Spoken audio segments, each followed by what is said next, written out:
meetings. And for the first prayer, we wanted it to be representative of Tontitown. And as you know, St. Joseph's Catholic Church is across the street from us, and they've been here a lot longer than we have. And so the first person who's going to be praying for us tonight is Deacon Dan Hennessy from St. Joseph's. So thank you, Deacon. Appreciate you being here. Go right ahead. Yes, sir. Thank you.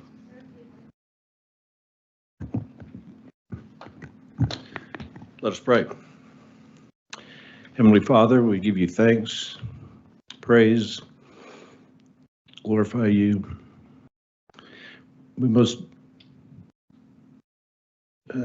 mostly give you thanks for the many blessings that you give us individually, as a city, as a state, country, and our lives in the world. Tonight we come to you asking that you give your guidance and wisdom to the council members who sit before me, and to lead them to a righteous decision that you would bless us with in any way that you can. We ask this through Christ our Lord. Amen. Amen. Thank you so much.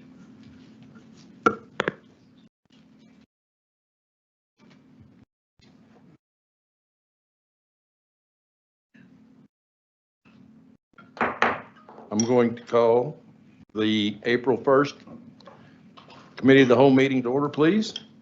Roll call. Daniel? Here. Misty? Here. Tim? Here. Larry? Here. Mike? Here. Amber? Here.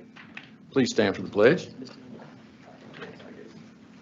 To the flag of the United States of America and to the republic for which it stands, one nation, under God, indivisible, with liberty and justice for all. Next, I seek approval of the agenda. May I make a quick Please. note here? Yes, I would like to amend the agenda to add the special city council meeting September 3rd, 2024 minutes, as well as the city council February 18th, 2025 minutes. We have a couple of changes, and I ask the council to please add this to the agenda. I don't have any problem with that. Do we need to make a motion to approve that, or is that? When you make the motion to approve, then you just Make a add. motion to approve the additions to tonight's agenda. I'll second that. Roll call. Misty? Yes. Mike? Yes. Daniel? Yes. Amber? Yes. Tim? Yes. Larry? Yes. Next, I seek approval of the March 4th Committee of the Whole minutes.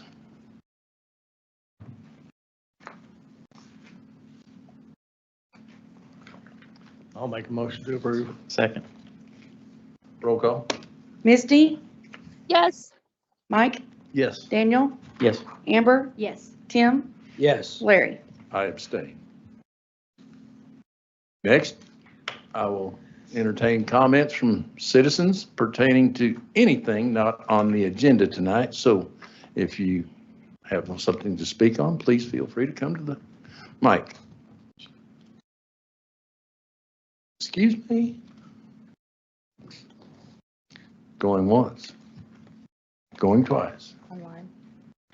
Online. No. Gone. Next, we have old business. Having none, we'll move to new business. A discussion of purchasing policy. Mr. Latham, please, sir. May I ask a quick question before we do this? Are these going at the end then? It's just not considered old business? Okay. Thank you. Well, let me first apologize. I know that there was a draft that was given to you, I think the last Cal meeting, really wasn't vetted with the attorney, and there need to be some changes made to that. So what you have is a copy of what he basically has changed or addition to it. This really came up based on the fact that there was some discussion, I think, the last Cal meeting regarding expenditures and how we all deal with that. So this is pretty comprehensive. specifically for a policy that I think, once it's actually implemented, will help throughout the next 10 or 20 years. So as things changes. So I'll see if there's anybody has any questions. If not, if you feel like you haven't really had a chance to review it, then you could table it and we could move it to the next cow. It's not something like it's an emergency to deal with right now. But, yes, Mike? Yeah, the biggest question I've got is, I mean, there's a couple of grammatical changes on page 7. 3 written quote should be plural, which again, I don't care about that. But And if possible, is plural, it shouldn't be. okay. The on page 7, the statutory, the 3 written quotes must be obtained, and then underneath that must be competitively bid in accordance with state and city law and the current limit. We have in our ordinances, I believe we've set the limit below what the statutory is. That's correct. So does it need to reflect that in this policy manual? That can be the change, yes. That was requested by the attorney, Okay. statutory. If you want to leave it at that and not take out the statutory, that's fine. The only thing that concerns it, that, you know, raises a concern about that is if you put it in policy I with understand. this, it's a little conflicting with what we have established. So, Okay. you know, that would probably be the one thing. So you would recommend we stay with the 20 and remove the, okay. I say remove the statutory, well, I It's mean, all it can over. be changed at some other, yeah, I know there was a few other places that was mentioned through here. Yeah, So I think it, and you know, it's per ordinance, right? Not resolution. It's an ordinance that we've got that we, you know, I I know it would was brought assume it before is, us yes. that to change it to the state statutory limit, and we voted to keep it at 20. okay, So that's fine. I just think to avoid any kind of confusion, then I think we probably need to clearly state. Okay, Um, as noted. Thank you, sir. I'll pass it on for other questions. Yeah, I had the same points that Mike did, 20,000, I think, we need to keep. And then I'm sorry, apparently we are both grammar nerds. I thought I was the only grammar nerd around. Page 6, bottom paragraph, if the word possible is misspelled. And then, as you mentioned there, at the top of page 7, just so that we get it right, all the verbiage, we want to make sure that at the top of page 7 that it says quotes must be obtained if possible.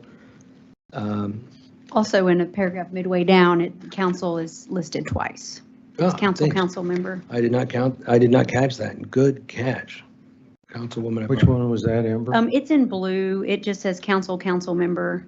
Oh, okay, In the I middle, see that. middle of the page. Yeah, okay. So again, not huge deals, Yeah, but I didn't see anything else I mean, I'm sure there might be some others, but that's the ones that stood out to Yeah. me. you Page guys make me 14. tear up noticing that stuff. Thank you, Mike. Thank you, Amber. I do care. I care So about good. grammar. I do. That's so good. One thing I want you to note on this, and I think it's critical, and I know we have one of the engineers for Garver here. It's very clear about change orders here, and I'm a very big stickler about change orders. You guys approve a contract. You just approved a contract for that water tower, right? At X amount of dollars, whatever it was, I forget. What this requires, anything over $20,000 requires that change order to come back to this. It's not fair to you all to not know how much more money is being spent from change orders of a contract that you've already approved. It's very clear in this document. So I want you to be aware of that. I think it's needed because that gives you a chance to ask questions. It might not, it can be done just at a council meeting. It doesn't have to go through a whole 30-day process through the CAL, but I do think it's important for the council to understand how much more money these contracts are talking. I mean, this water line out here is just a brutal example. A brutal example. And so I want to make a note on that. So anything above 20,000 on a change order requires council action. Yes, please. Yes.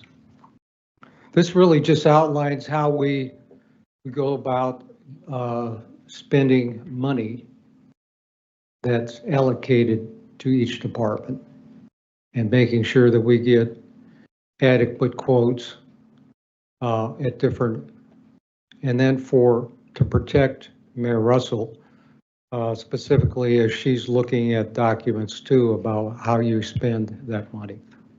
So, anybody else have any other questions? Yeah, Danny. On page 20, underneath outside contractors and vendors, I don't see anything that stipulates whether they provide, general liability, workman's comp, or W-9. Is that something we could add in that section that, before we give Where, out? which letter, which number is it? Page 20, item 2. Okay. I mean, I just hired a new subcontractor and he did some work for me, and, the stipulation I gave him before payment was given was, get me your So you're general talking about liability. liability and what else? General liability, workers' comp, and Okay. W-9 documentation before we give out initial payments. Okay. That's just something I do in my practice is somebody does some work for me, before I even cut them a check, they must Okay. provide those documents before we give out payment. Love it, Okay. love it, love it. Any other questions? Yeah, Mike. Page 15, the highlighted blue section on the right. I believe JE3 is probably Mr. Eichmann. Yeah. So it says, I can provide the city a standard contract addendum that would have the necessary provisions for the city.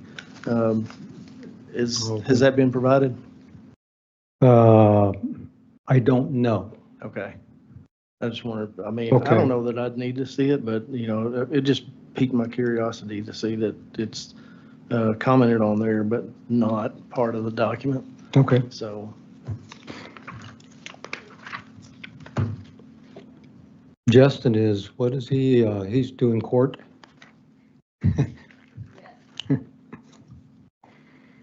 Okay. Any other question? He had jury duty. Jury duty, yeah. This morning. Okay, thank you.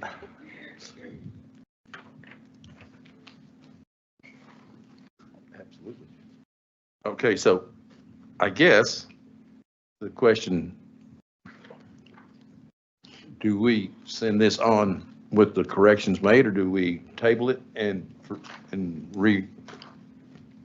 I think it has to be tabled The with next the time. number of things.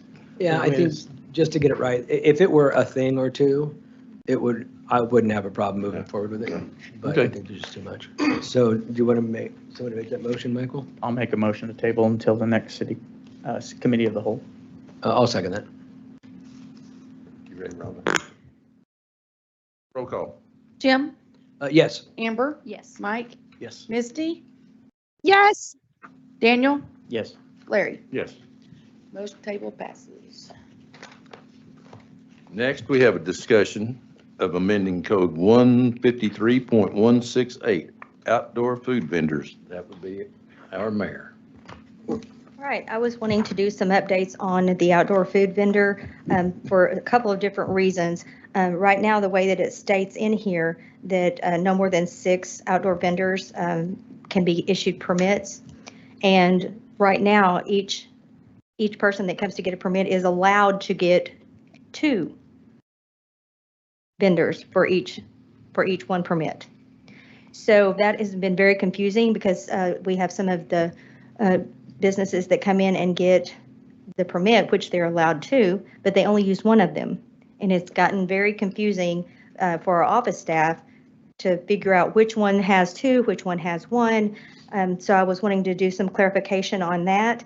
And as well as right now, there's a limit of 6, and I would like to increase that to 10 because this is slightly outdated. And we now have close to 8,000 people here, and prior, we only had around 4,000. So I would ask that you would go ahead and change that to 10 if possible. And also on the second page, on letter D, number 1, it says, as approved by the city council of $300, which shall run from July 1st. It was suggested to me to take out the $300 because that should not be in an ordinance. That should actually be in on the fee schedule, not in the documents. I wondered about that. Thank you. Yes. And then I guess on the last page, it says filed with the city clerk or recorder. We need to take out the word recorder. And I believe that is all. Questions, council? Yes. Aye. I'm assuming that the outdoor food vendors also have a Tontitown city or business license too? So every business that has to get one of these permits also has to pay a $300 fee to that.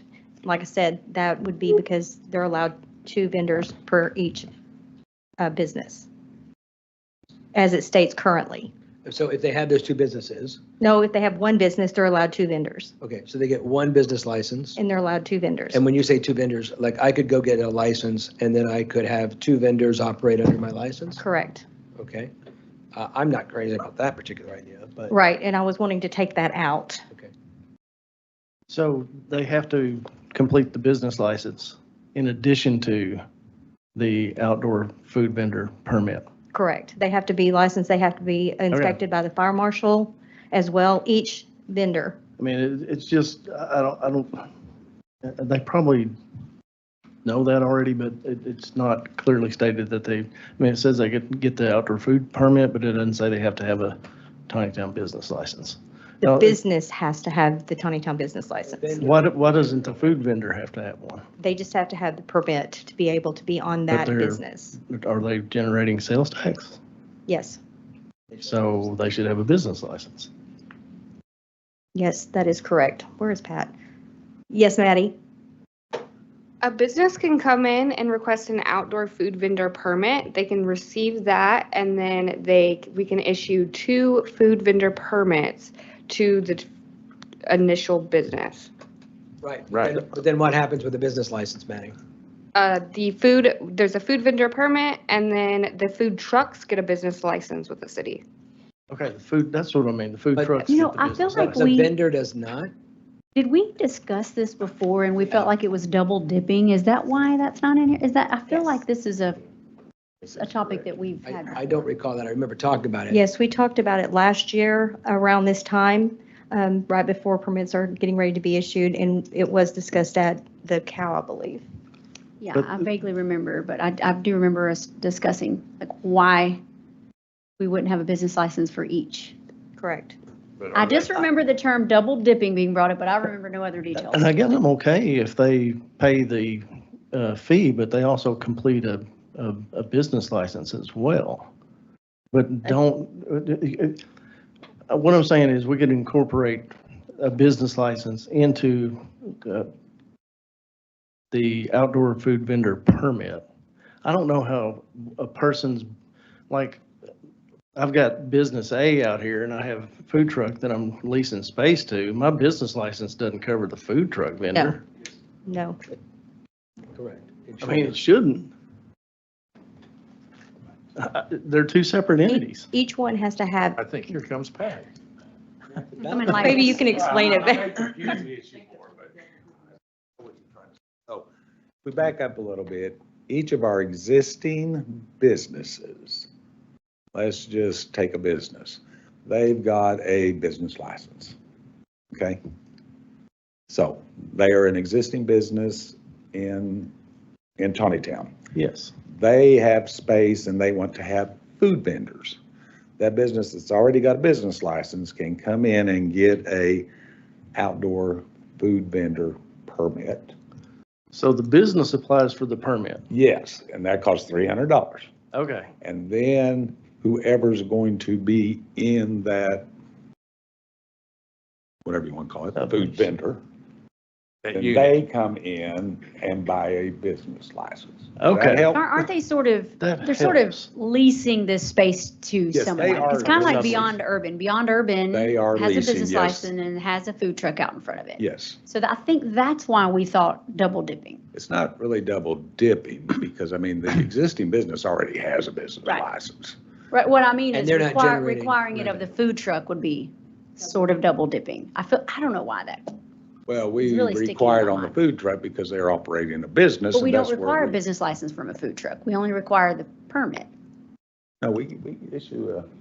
We, Is that we correct? issue a business license for the Madeline? food truck, Maddie? Let me check really quick. We If the answer is should, yes, then that's Yes. answers our questions Right there. then. Okay, but that's a vendor. that's the actual Okay, food that's the truck. business license for the truck. Okay, so Thank you, Fisher's Comfort Food. I think what started this though was talking about sales tax, which if you go up and, do they collect sales tax and report it? They're supposed to. They got a business license. Okay.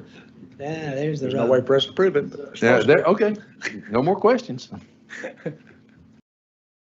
That help? It did immensely, at Okay. least for me. Yeah, so I don't really have concerns about anything that you've got here. But let me reiterate, I just don't get the food truck thing. And I think if we were gonna do the food truck thing, I would rather that we do what some other cities around us have done and say like, this is the space and it looks really nice and it's, lovely. Instead of it looking like, Have one on every corner, yes. basically. Uh-huh. Yeah, I would rather they all be in a spot than have them around. So if we're increasing this from 6 to 10, I understand that if the 6 each got 2, there's 12, so this could conceivably be less. But if we go from 6 to 10 and we've just got them scattered around, like I understand there are food trucks in the world that have the world's most amazing food. I was in college once, I get it. But I think the food truck itself doesn't always represent as on the city in quite the way that I would want it to. I'm not saying that, they all look like they don't, but if we've got a food truck here and we've got a couple food trucks there and a couple food trucks down the way, I would rather that we very much limit where we zone. And that's probably a different discussion. So as far as this goes, yeah, I mean, whatever, I'm fine. But I would rather see a little more organization around the concept or no organization, meaning it's not happening. That's my personal opinion. I don't know how anybody else feels, but I got it out there. Another hypothetical. Suppose I've got land on 412 and I want to put a food truck out there. I don't have a business. Can't do it. You have to have a. So the food, business operating on the property. That's the way it currently is. okay, that's yeah. If we ever future have an area that it's food truck zoned, well, then we're in a completely different story. Definitely. Because somebody's got to own that property and somebody's got to be responsible for the food truck. I'm sorry. Where do food trucks go right now, where are they allowed to be? They're allowed any commercial property, but the business has to allow them to have it on their property and have space for them. So we don't have specific zoning. It says a Must be properly zoned business Commercial. location. It must be commercial. Kinda. So Mike's point kind of alludes to me. I feel like we have food trucks out here that are on land without a business. Which ones? There should be. well, I would the- think there's some vacant lot is with an the, ice vendor and. yeah, the ice vendor. with Part the- of L&M, that's all their property, so they own that But it's an property. empty lot. I wonder if I go and look at Data Scout and It's see part of the if parcel. it's a different parcel than L&L is. It shouldn't be. Back when that was originally, because they were one of our Ah. first one, it was one parcel unless they've done something since then. I can do some homework on it and check Yeah. into it, but I don't, You can look I'm at- betting if I go look, it's gonna be 2 different parcels and there's now food trucks on a parcel with no business. Because of the two owners there, that's why there's was at one time 4 together because They had 2 businesses with 2 2. businesses, but Gotcha. property, right, yes. Okay. Because that was one of our originals. Yeah. It just kind of baffles me that we're gonna limit, if somebody has land out here by 612 and 412 and they want to put out some food trucks and they don't have a business, they can't apply for that. So maybe we should look at that part of the ordinance as well. Yeah, we would just have to rezone something. I agree with Tim in that I like the idea of an area of food trucks rather than them scattered everywhere, but we don't really, and maybe that's something that we can, I've heard it in the talks of maybe the next park that we have, that we build, the second park, we can have a food truck area. So I know that's not helpful now, but maybe that's something that we can plan for in the future and just stick with this for now. I don't love it either. I mean, them scattered everywhere. I agree with what you're saying. But for now, it's either no food trucks or just do what we're doing since we don't have a designated area. So I go back to this, we're going from 6 applications or permits with 2 each, so 12, and we're looking to go to 10 and then have 20, No. 10? Well, Eliminate actually, the it's, double. it's So lower. it's in- just 10. We're eliminating the double. And it will, because if you'll look in at the original, it says every permit is allowed 2. Item 4, stricken. Yes. If each of our businesses asked for 2 food trucks on the Right. property, we could have 12 right now. Right. So actually, the 10 is cutting it down. And you got, Gotcha. if you guys choose to change that number, I mean, that would be up to council. I just said 10. And part of But- that's because we got a few more businesses requesting to put a food truck, but we don't have any permits left. Because some of So them are that's why we're doubled. reducing it to 1, but they can buy a couple if they want. So if So we one- reduce it to 1, what are they going to do at L&M and Beyond Buy Earth? 2. They can buy We 2. will allow them to buy. Is that 2 where, permits. under 2B, it says businesses may purchase more than 1 permit? Yes. Correct. Gotcha, That is okay. correct. But Okay. once you get to 10, it's first come, first served, and you're Yeah, done. it's first come, first served.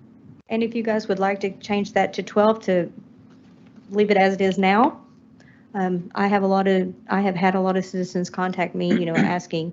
Right now, we have 9 that are waiting for a license, and we can't go out anymore at this point. So we're capped out at the 12 currently? And that's because some of the businesses they purchase the permit, which allows them 2, But they They're don't only have. using. but they only use 1. Gotcha, okay. So currently we have 9, how many do we have? How many food trucks do we have? Honestly, we really don't know. We've asked our code enforcer, I believe Jamie had asked our code enforcer to go out Well, I and think see. if But we- we can't do anything about it because they are allowed to have 2. Right, so if we have currently 10 and we go to 2, then somebody's out of compliance. No, because they can purchase 2 license. Next year. They can They still would be purchase 2. grandfathered in until. I know the what you're next- saying. I was confused about that for a minute too. So businesses can purchase 2, but once you get to the cap of 10, we're done. Right, but if we don't know how many food trucks we have now, so if we have 12 and we say 10, Right now, And we have the 2. licenses have all been out for 12, but some of them aren't using, right, just the second one. right? don't And we would have- have to have we the don't code have enforcer 12 go out right and now. check and make sure how many we have. Actually, we could probably ask Chief Krug, because he has to go inspect them. Yeah. Is 10 a safe number, you think? I'm totally leaving that up to council. If you want to leave it at 12, that's fine with me. I just want to make sure that I'm fine with we're 10. able to get it clarified and made it, more streamlined, so we know exactly how many's out there instead of trying to guess. Are they going to use the 2? Are they not going to use the 2? It would just be easier to know exactly how many permits we have out there. What if they have the 2 and they're only using 1? Right, That's what we're. That's what So we're we're saying trying, we and have so now. we- Trying do to we eliminate. revoke it? Yes, And nobody's just being say, grandfathered. We're going to correct? open this up to the next person. And I don't know, maybe speaking out of turn, I would say that the business license are to June 30th like anything else. So they would be grandfathered in, but starting June 30th of next year, If they it weren't would go using it. to this if we Okay. changed Okay. it. Well, I'm good with this as it is for now. So I guess with that, I'll make is this a motion to move forward to council? Okay, well, I'll just make a motion that we push this to council for a vote.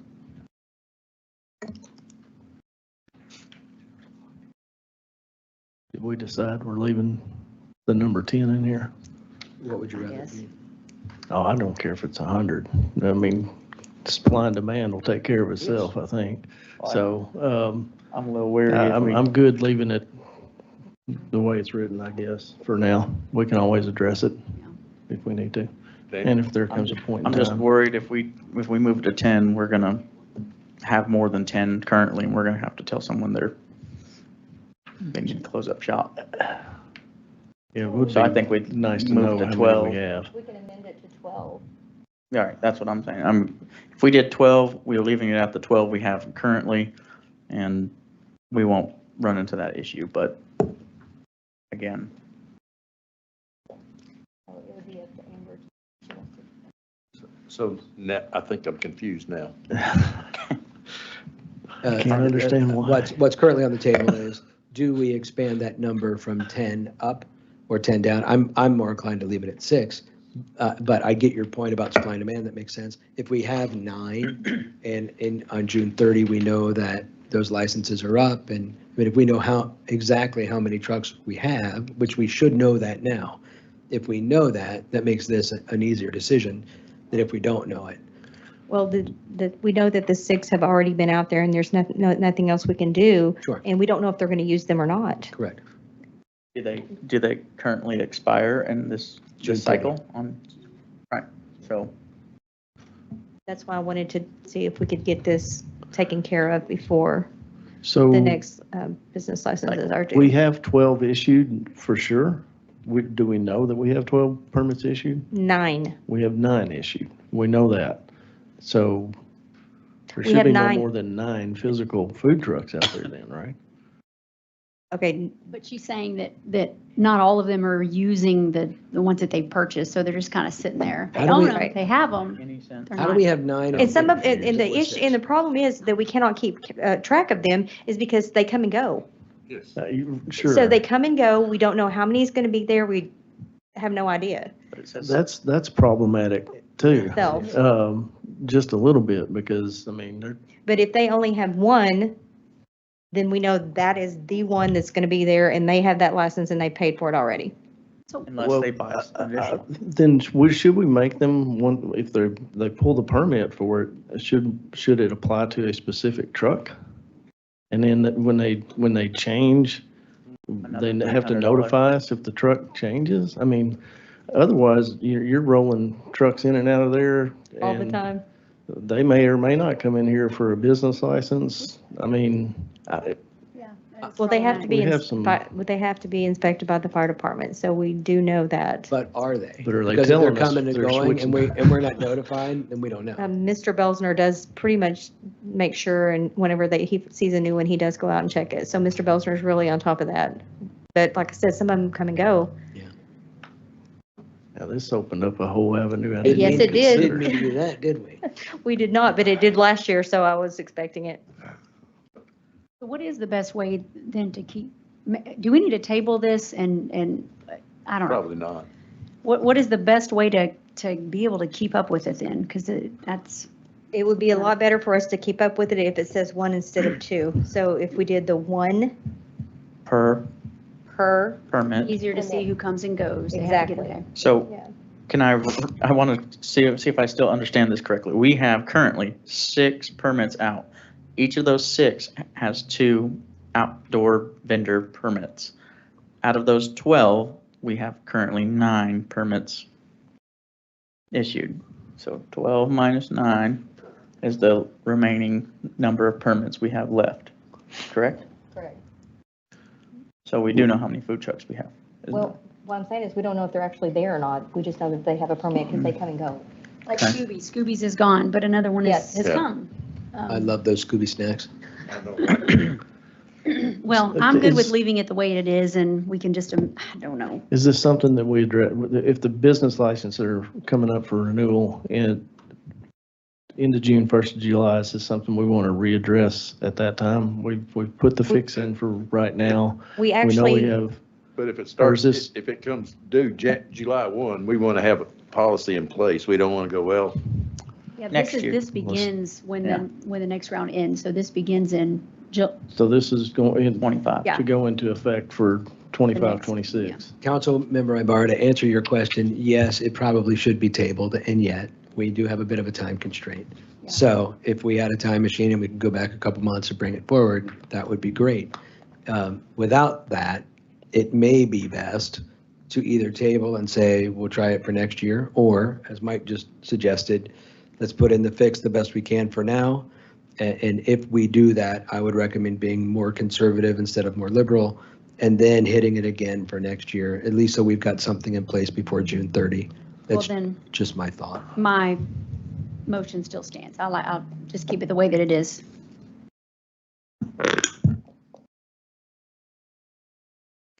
But if I didn't misunderstand you, you say we have more people more food trucks waiting to have the opportunity?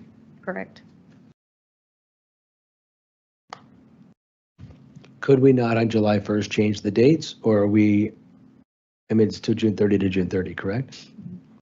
No matter what. We can't change that. We can't expand that. Well, I guess maybe Well, you By could, ordinance or We resolution? could by still- ordinance or But then resolution. we're opening a yeah. whole new can. you Yeah. could amend the number of permits All the at cans. any time, right? Worms everywhere. The I mean, we could resolution. amend this anytime we want. So I'll second Amber's motion.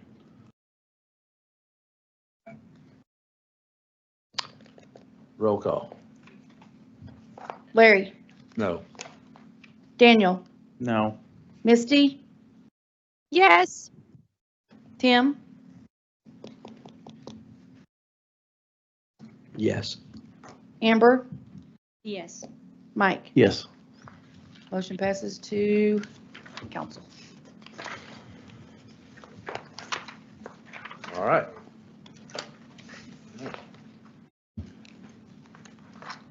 A discussion of a resolution for an architect contract for the community building. Mr. Latham.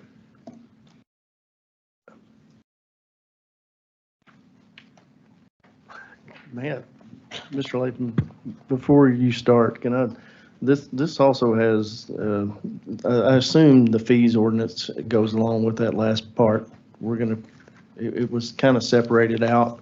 Yes, Ordinance to amend the section, but there was also, the chapter 15505 about, or one about fees. yes, that is So- for it to be added to the fee schedule. And since each of the food trucks was $300, 150 would have sufficed. But I have since had a couple of people come and tell me, well, the prices have increased since this resolution was made, we should just leave it at the 300 per food truck.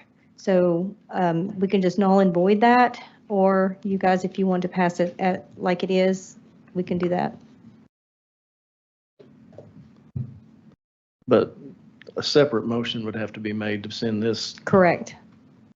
So right now, what it would do would just stand as it is, as the at 300. So this is A, Because 8. this is, B.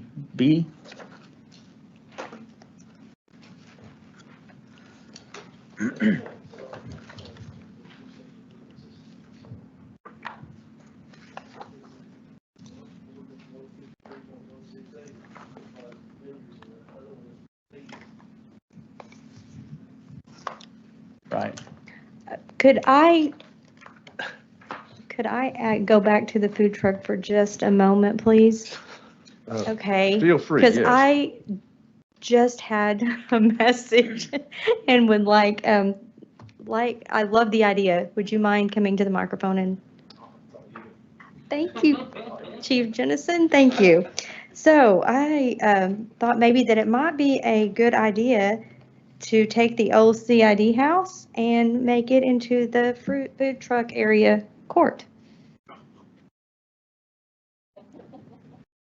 It's a great That's a conversation. good for idea. I might someday. put a donut shop in there or something. But that was just something that was thrown out there. I'm sorry, we'll go ahead and move on to the but there's not an operating business Right, there they don't after have you a- level the no. CID. So we have correct, to we would have change to the make an code. ordinance to be able to do that. Goodness. So, We'd have to make a new ordinance to do that. okay. Just ripping out the cans versus opening them. Okay, all. but as it stands, I think Mike has a point that there were two different ordinances. We've dealt with one and not the other. And if we just want to go ahead and leave that as is, we can just move on. Okay. I mean, we could increase it too. Leave it as is? We could increase it Which too. is $150. Currently, it's 300. Okay. This was to make it 150 each, which would Understood. be the 300. But we could make it more. I'm Well, I'm fine with the current cost. My understanding is these businesses who have food trucks are leasing the space to the food trucks, right? Right. Correct. So I have no problem leaving it at $300. Okay. We'll take that out if everybody is okay with that and there's no motion made.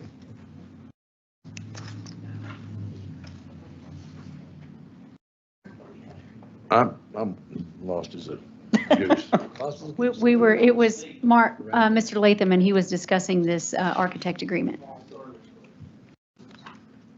Am I up now? You're up. Who's on first? Okay. What you got before you is an architect contract, the community building. Just give you an idea, we did do a advertisement, statements of qualifications. We received 4 firms that submitted them. I put a team of 5 members together. Amber served on it as the council representative. Zach Johnson, Brad Spurlock, and Kevin Bortz and myself. We scored all 4. We came out and agreed to interview 2 of them. Out of the 2, we have selected this firm, which is Jackson Brown and Pollock Architects, which is out of Little Rock. They currently are doing some work.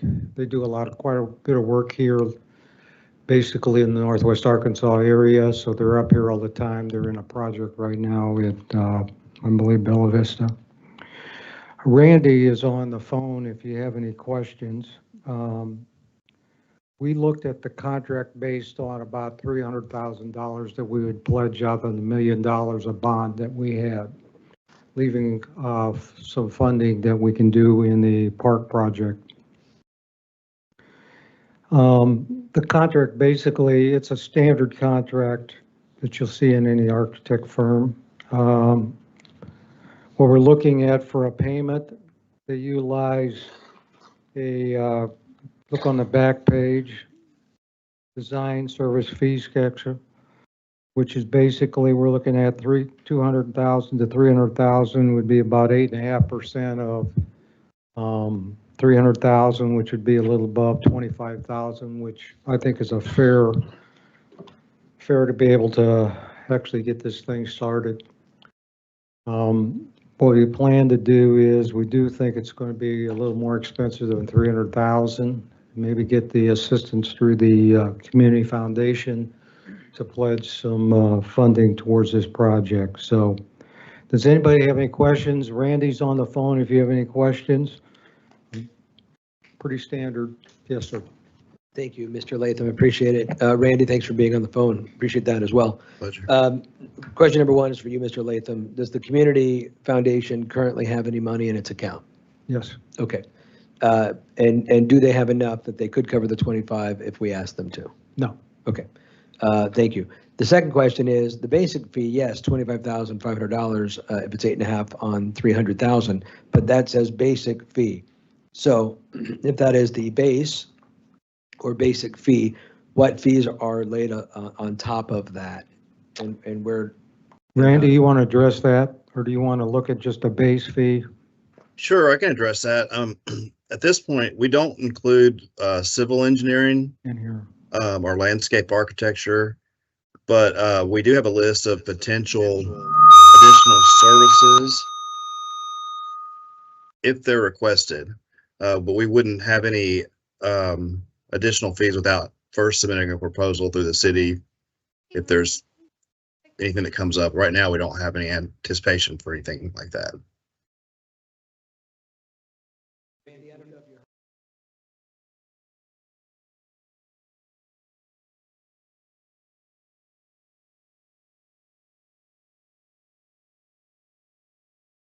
I've lost my sound. If you guys are talking, I can't tell. So Yes. maybe wave or something. You could turn up your microphone. We're having a really difficult time hearing you here. Let me get my volume turned up a little bit.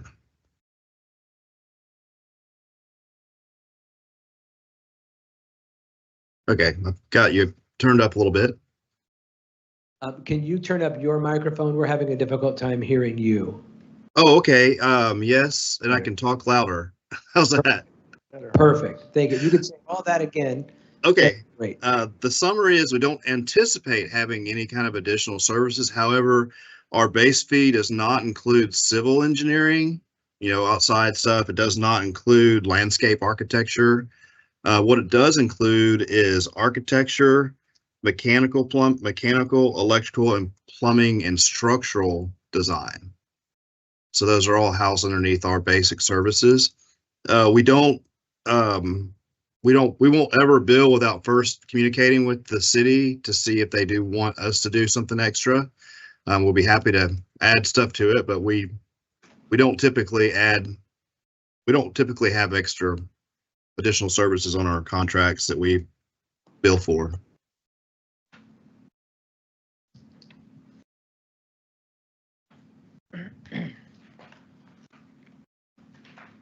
And then I've got a page here that says Sycon Excavation and Utilities LLC. What is that? That's something else. Sorry. Yeah, that's okay. I didn't have a divider page. This page intentionally left blank. I'm good. Thank you. Thank you. Could you restate those areas that are above the base? Yeah, we just want to point out we did not have civil engineering included. Okay. Or landscape architecture. Those are typically either provided by the owner, or we could coordinate that. Although in this case, I don't think that will be an issue for if we're taking the existing building. We might have a little bit of outside work, but I don't anticipate very much, so that wouldn't be a problem. We could put food trucks out there in the front. And it doesn't also include structural or? We do include structural, electrical, mechanical, and plumbing, as well as architecture is all included in that base fee. So we've got. Gotcha. Yeah. Okay. Mr. Latham, this may be more a question for you, but you said the construction cost was estimated to be $300,000 and the bond was for 1.5, so, or 1.1. Well, I mean, we had $1 million with the bond, Okay, okay? And that was to be used for not only retrofitting this building to a community center, but also utilizing that money to do some work in a park project. okay, just clarify. What my thought is once they get some schematics done, I mentioned this to Candy Black, is bring the public in to take a look at it throughout the foundation. And there might be areas that people would like to have their name on a conference room, different things that could, they would People be can able to donate. pay for. So, I mean, it's a community thing, and really, I mean, Randy will tell you, I mean, this building is gonna have to be gutted.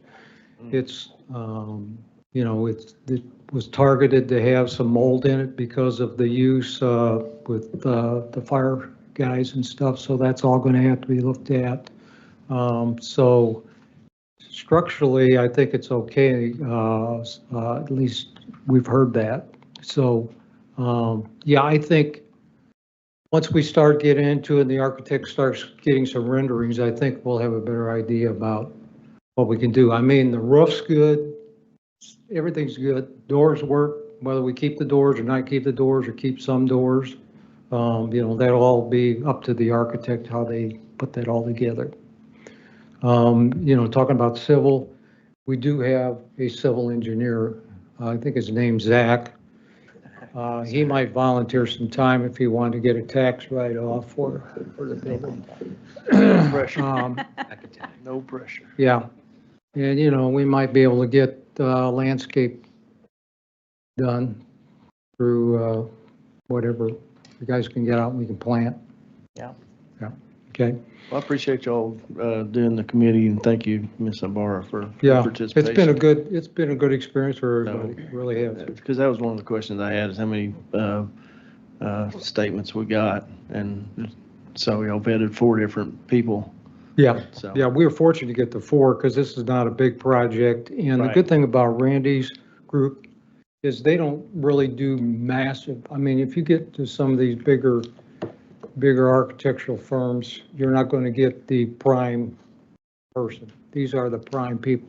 Yeah, it'll be more personable. Yeah, it's going to be much more personable to be able to work with them. So that's my recommendation, move forward. Sounds good to me, thank you. No more questions? I guess we need. Well, quick question.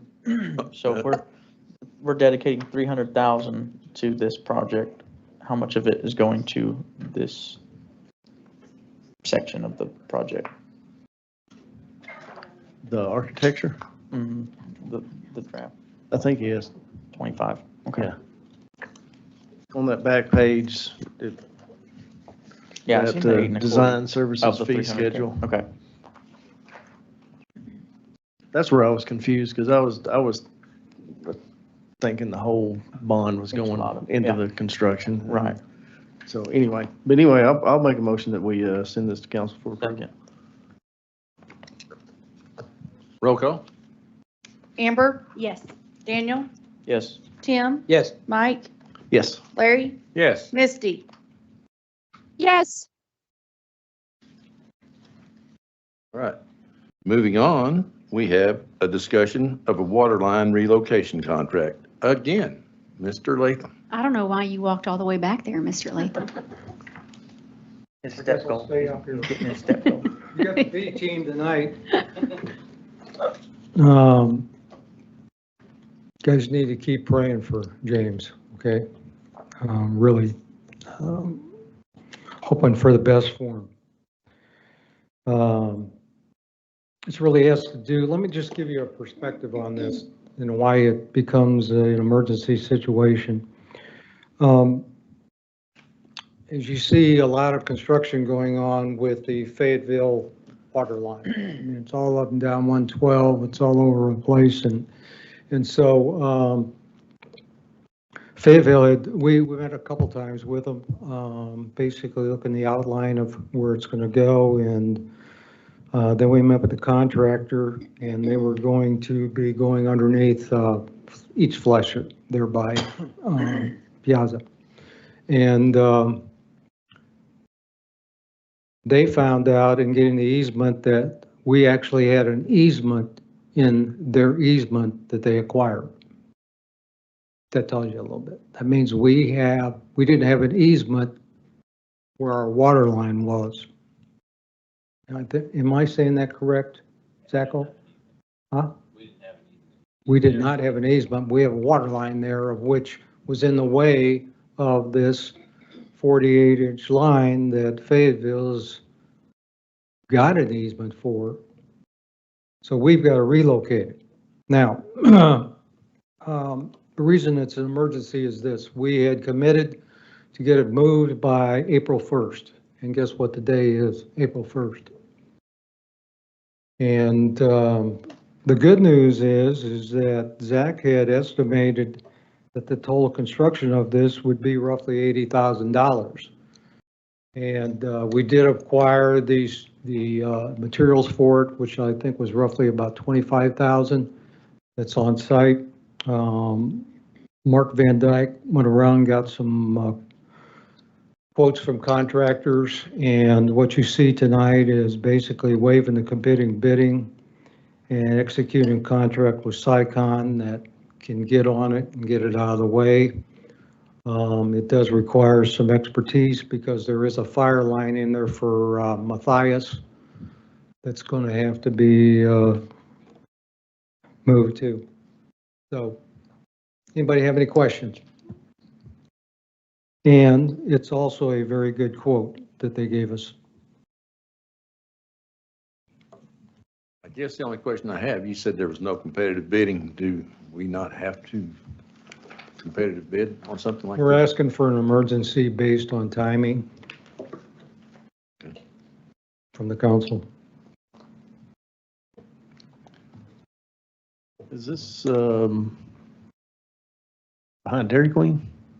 Pardon? Is this, where's exactly is this? Behind the Dairy? Across East So Fletcher. They're by- Across, okay. I thought it was dealing with no, other it's- properties that were already. No. My bad.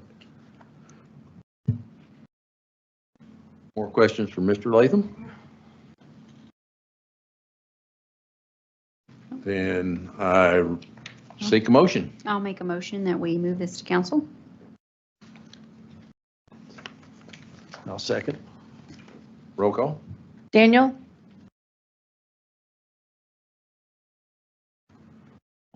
No, I don't like that. We're not competitive bidding. Misty, Yes. Tim, No. Larry, Yes. Mike, Yes. Amber. Yes. Motion passes to council.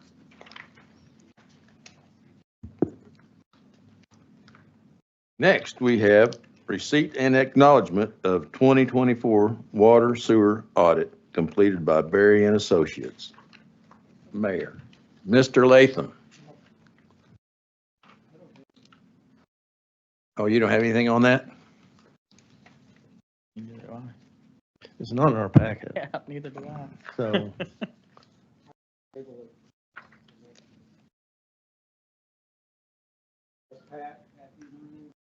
You know anything about the audit, Pat? Yes, he does. As a matter of fact. 2024, so. This is just a confirmation that anytime we have an audit, we have to have it in our minutes that we have received the audit, it's been reviewed. Y'all should have got a copy in the mail. It was on the water and sewer audit. Legislative is not finished yet. So we're talking about the water and sewer audit. It was finished in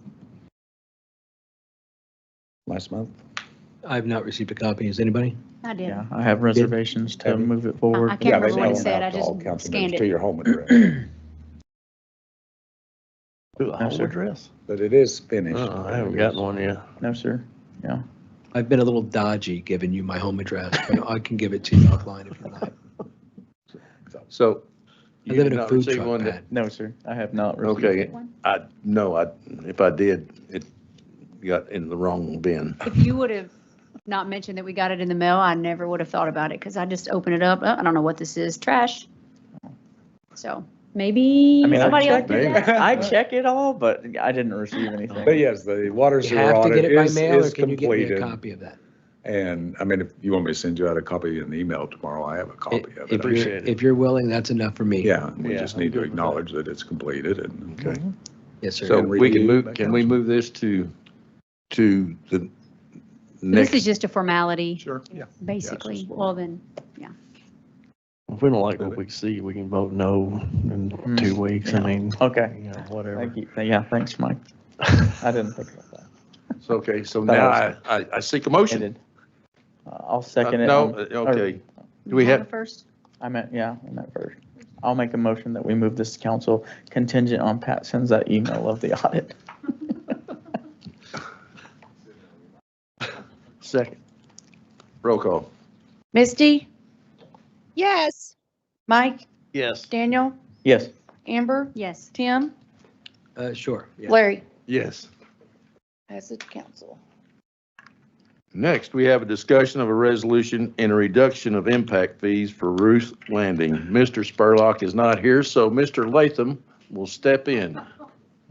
Like I said, I got the B team here. This is the last one that actually had submitted. They're actually got their LSD approved by the Planning Commission January 2024, and the council approved the impact fees in April of 2024. So this is really the final LSD that was approved before the impact fees are coming in. So they're requesting, you see, hopefully got a letter. I think Daniel's right here. If you have any questions regarding it. So they're requesting it to go down to 10% is what has been the practice of the council. I think that's what we agreed upon when we discussed these. I think there were 7 altogether that This we wasn't one of the discussed. 7. Yeah, well, I think it was. This wasn't one of the 7. Was not? It was not. I was under the impression it was. I was under the impression it was not. Can we have a list of that 7? Because my thought, if it is part of the 7, then of course we do what we said that we would do. And if it's not, the price of things go up sometimes. The average price of gas this week in Arkansas is $2.82. A week ago, it was $2.72, right? I mean, Right. sorry, the price of things go up over the course of time. So I just think in order for us to be clear and for us to be, on par, Right. I never have a problem with somebody asking for a better deal. I think that's fine. But if they were not part of that big 7, and I do not believe they were, then I'm a hard no. If they were one of those 7, then I think we have no other choice but to be a hard yes. Right. And to add on to that, I agree with you. And, if they are part of the 7, I think we have an obligation to honor that. And like I said, I'm pretty sure it was, but I'm also not gonna, say for 100% that that's the case. But So where's that list? yeah, that'd be, if we have a copy of that, that'd be great. Well, in my opinion, if this passed planning and went through all the steps before impact fees were approved, then I don't think it's right to try to make something retroactive. And they are moving now. And seeing as how they're moving, I was going to say, I agree with you, Amber. If it was going to be one of those where nothing was happening, but it is happening. So I agree with you. I don't think we ought to retroactive on something. Please, sir, if you have. Yeah. I'm Daniel Asme. I work for ESI. We were the design engineers for the site. And so I don't know what the big 7 was that we were or were not a part of. Was this a group that collectively bargained with the city, or? There was a list of 7 businesses that Ongoing. we knew about that were, In the process. yes. And so we kind of agreed, well, it was mentioned in a council meeting that if the impact fees passed, that we would make them exempt or reduce the impact fees. Okay. The developer had already purchased the property, and we had come through the LSD before those came through. So we would really appreciate if you guys could consider the request. But I don't know if we were part of the 7 or not. We definitely, if we weren't on the list, we should have been, because we were in that process. And we're well underway on the site. And If you don't mind me asking, when did your process begin? we Like from the submitted in 2023. Okay, that's And all I need to The know. LSD was approved in January. Yeah. So several months before the impact fees were passed. They were also. So, and we didn't think that we thought because our LSD was approved, that when the impact fees passed, we would be exempt until 2 months ago. We put in for the building permit, and then we got the pricing, and we're a little bit of sticker shock on that. So, Let me just mention too, is this is a project that had to get delayed because the city was boring Water lines. underneath Right. 412. A water line that goes to the towers right in back of this. So they were delayed from getting started because of the city. Makes Agreed. perfect sense. I knew that too. On your LSD, it was submitted in 23 and it was approved in January of 24? yes, sir. Yeah, Will you remind me your name? I'm so sorry. Daniel Lazenby I with got the the first name. SI. Lazenby. Lazenby. Lazenby, Lazenby. Yes, sir. Okay, thank you, Mr. Lazenby, appreciate it. Mr. Lazenby, I'm not sure if you're aware of this, and frankly, you don't necessarily need to care, but the way that our impact fees are currently, every time somebody builds a business or a house, it costs the city more money for you to be here than for you to not be here, right? So it does matter whether you were on that list or not. And I know that that's not necessarily incumbent upon you. That was something that the council was intent on. And again, I will reiterate, I'm 100% in if Ruth's Landing was one of those 7. But I don't think I heard Ruth's Landing's name until a few weeks ago when Brad Spurlock sent me an email.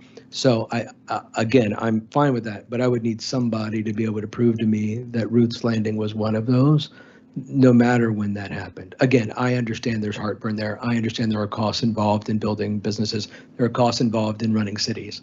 And we are not a nonprofit, and we certainly don't have enough money to just throw it out so that Ruth's Landing has the great benefit of doing business in this beautiful city. So I'm not trying to be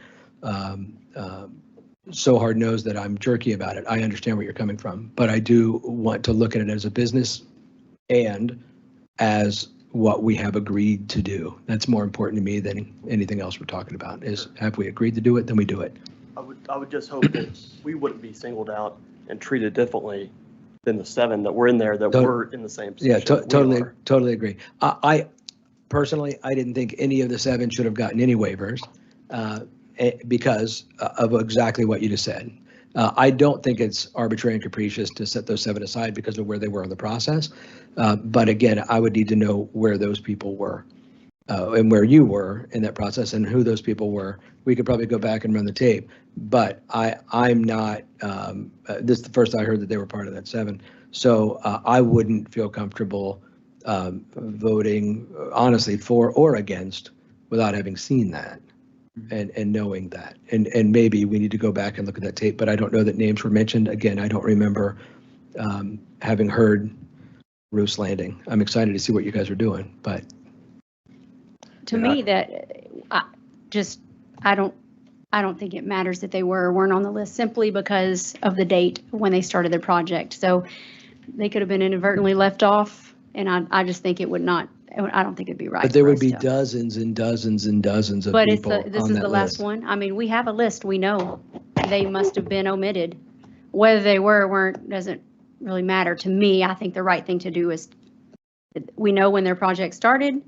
We know when they were approved. It was all prior to impact fees. And I just don't think I don't think charging them impact fees and trying to make that retroactive is right. Well, we're I not think really it's making right. anything I don't- retroactive per se because of Well, where we we are in the would process. because If- their project was passed prior to us passing impact fees. That is making it retroactive. If I went to Walmart last October to buy eggs or I went in today and wanted to buy eggs and I said, no, I want that retroactive price. That's not necessarily fair. It's whatever the price is today. Obviously, egg prices are coming down, but it's whatever the price is as we're moving forward. So if those impact fees would have been addressed then, okay, if they were part of the 7. Obviously, we had some dissension over the impact fee issue in the first place, right? You and I certainly disagreed about that. And I don't want to be arbitrary and capricious by doing the opposite thing, by pointing out somebody and saying, we will treat them different. And that opens up a whole can. So I certainly don't want to do that. I don't want to add any excess anything to you, but I also feel very strongly about the fact that impact fees were necessary because every time somebody builds something, it costs us money. So if again, I don't feel comfortable one way or the other without having proof that Ruth's Landing was part of that 7, no matter what our feelings are about it. I feel very strongly about that. Okay, And I've heard you, and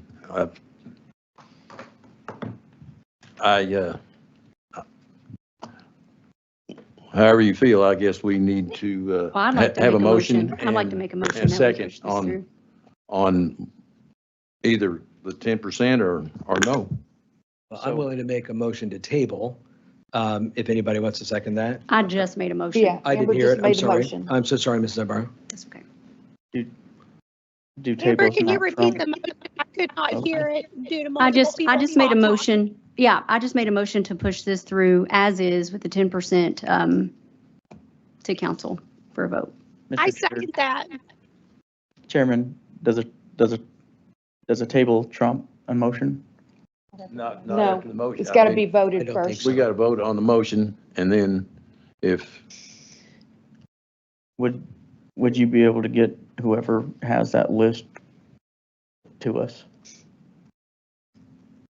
Who has that list? We were given that list, and I'm Yeah, you were all pretty sure that they I'm were gonna on have to that. go through my mountain of paperwork to find it. But Yeah, if there's somebody, if Brad I'm or- looking at old, I'm Burlock trying to has them. find it. I'm digging as hard as I can, as fast as I can, But I but get it's not what coming here. Amber's saying, you know, based off the date. I get that too, but I also, Well, you and know, Mr. Latham mentioned that they were held up by the city as well, so it could have passed even Sure. sooner. mhm. So we have a motion and a second. Roll call. Larry, Yes. Daniel, No, Misty, Yes. Tim, No. Amber, Yes. Mike. Yes. Motion passes to council. We've got 2 weeks to find that list. Yeah. Next, we have a discussion of a rezone on Kissinger Avenue. Mr. Latham. Okay, this came out of the Plan Commission, March 25th.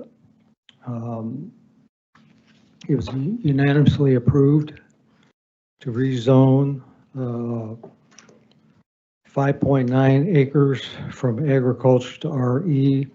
This property owner would like to split it in order to be able to get that house built. They have to have at least 2 acres of that split at the 5.94. So as you can see that it meets all the future land use, the residential medium, and it was recommended by the Planning Commission. Question? Questions, anyone? This is on Kissinger. I do have a question. Yeah.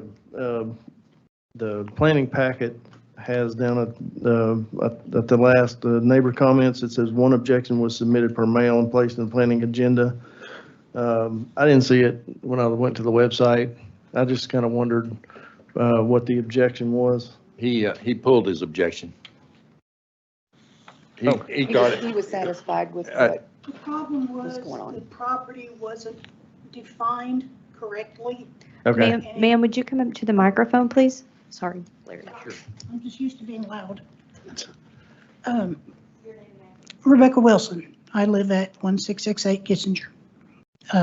The gentleman behind us, Mr. Ledbetter, pointed out that it wasn't, the paperwork we had wasn't properly defined, and it kind of looked like his property was included in the rezone, and he does not want to rezone. So I think the last page of this has the new outline. I'm not sure, but that was the only complaint, was Okay, it thank you. just wasn't clear. The video of the planning commission meeting wasn't available online either, and I was out of town for that, so I couldn't see that either, but thank you for clarifying that for me. Ms. Wilson, were you guys here a few months ago with this same property? Probably. Yeah. This is, I don't know if it's a few months ago, but Noah was here last week and then a couple of weeks back. There was something else on Kissinger. I might be thinking of something It was else. his shop, but it was Jeff Kissinger. Oh, yeah. Yeah, that was for wasn't, that wasn't the shop. Somebody's father had passed away and the mother was living in one place and we wanted to move her to another Oh, yeah, place. yeah. That's not you. That's happened a lot on that road Yeah. in the last couple of years. My mom just passed I'm last so sorry.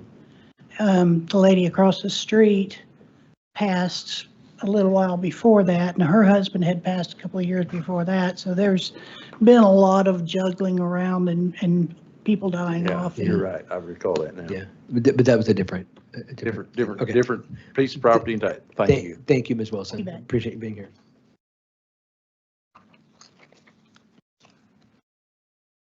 So now I guess, Any other questions? everybody happy there? I guess we need an approval there too. I'll make a motion to move this to city council. Second. Roll call. Mike, Yes. Tim, Yes. Larry, Yes. Amber, Yes. Daniel, Yes. Misty. Yes. Moves to council. Next, we have a discussion of a resolution authorizing the city of Tontitown to execute a land development guarantee with Taldo Reynolds. Brad, you've lost weight. Thank you, thank you. I'll tell him that. I believe the council had tabled this the last time, correct? Last Cal. Mr. Taldo has come back, and I believe That information was sent back to the council through Brad on the fact that they're willing to go 75-25. I know Brenda is here if you want to talk to her and about that. But that's the only change to the land development agreement, is to move it from 100% to 75-25 is what they recommend, what they're requesting. 75 city, 25. Correct. Discussion. I'll open the discussion. It was my understanding that we presented to them that we had water or sewer, whatever is in question, available, and it was present on property, and come to find out it was not. And I believe if we as a city, even though it's going to cost the city, if we represent something and it is not so, then we need to make it right. That is my personal opinion, and that's where I'll leave it. Next, anybody? Well, I've followed up to asking just for summaries of the meeting where the discussion was had, and there's a lot of ambiguity as to, but the impression that I was given was that the city basically said, we will provide sewer, water. So that can be left up to interpretation, but if I were on their end, I know how I would take it. Probably exactly the way that they're taking it. The city's going to provide it at the city's cost. So they have come back with a bit of a compromise. So, you know, I think we put ourselves in a tough spot if we don't accept the compromise. When Mr. Taldo was here and when you were here, I appreciate you having come. One of my concerns for anybody doing anything, right, is you always count the cost. And I understand that you do the best you can to count that cost. And if the city says we're going to supply this, and again, it's a nebulous answer. I don't see anything in writing. It just makes it hard for me. What I can look at is the precedent that we've had for the city. So we've done this before where we're going by somebody or we're getting something to somebody. And I'm personally not excited about the 75-25 split. I do appreciate your willingness to look at it because it doesn't follow our previous precedent. So without something in writing that says this is the thing that we're doing, it's hearsay. And even when Mr. Taldo was here last month, he said, I asked him, you may recall, you can see it on the tape, who was it that said it? And he said, well, I don't know. I don't know who it was. So from a legal standpoint, it's difficult to try to win a case with that, or if it ever went to that. I'm not saying it should. But my concern is this particular property serves one developer and one building in town. And for us to do that becomes an arbitrary and capricious move for a person. And I think it makes it look like favoritism. It calls our ethics into question. So that's why I suggested a 50-50 split. I appreciate that 50-50 split. That would mean we'd pay roughly $50,752.63. And that's my view. I would like to speak. Okay. However, we have to remember that on our website, it shows that water line, and they had false information from the city. I understand. It also would provide sewer to Mr. Bader's property as well. It is not specific to ours.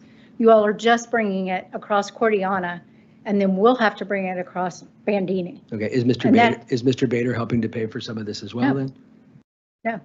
Then I might be able to get behind a third split. I understand the point, but without having somebody coming out and assessing the property, I mean, didn't somebody have to come out at some point and survey it?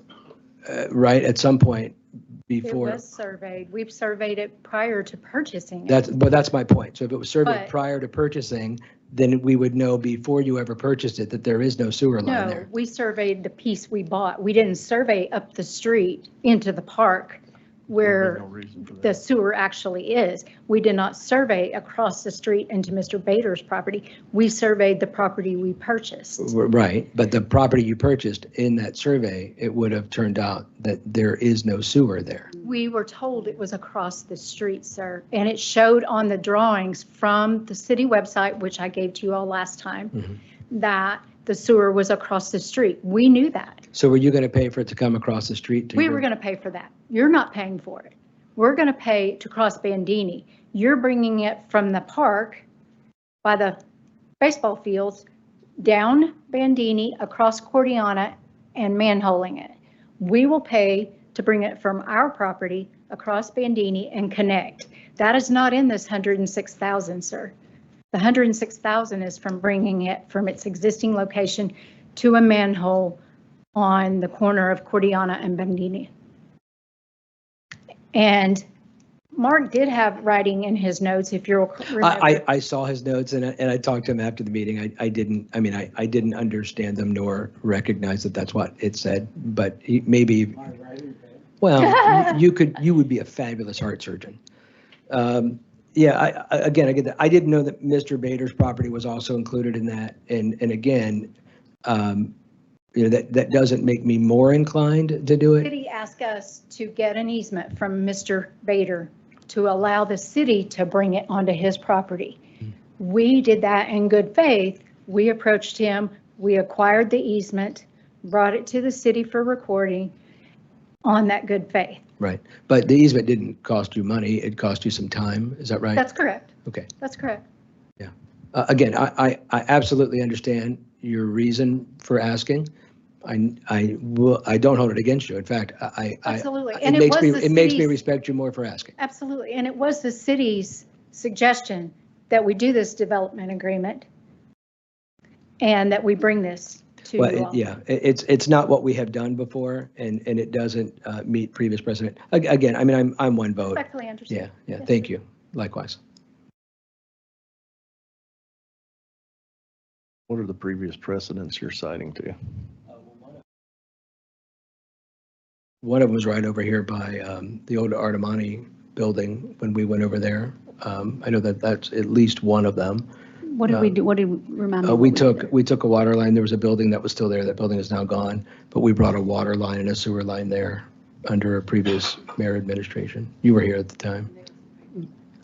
I'm sorry. They also paid for part of that. It was a 50-50 split. Is that what you're proposing, is a 50-50 split? Absolutely, yeah. That's kind of where I was thinking too. Yeah. I proposed that on March 4th at the meeting, a 50-50 split, and that's still where I stand.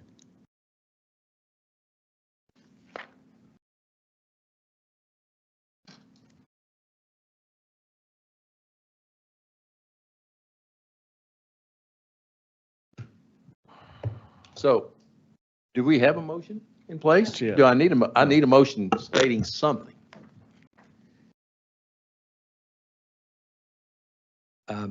I don't mind making a motion on a 50-50 split, but at this point, I don't know if the Taldos are amenable to that.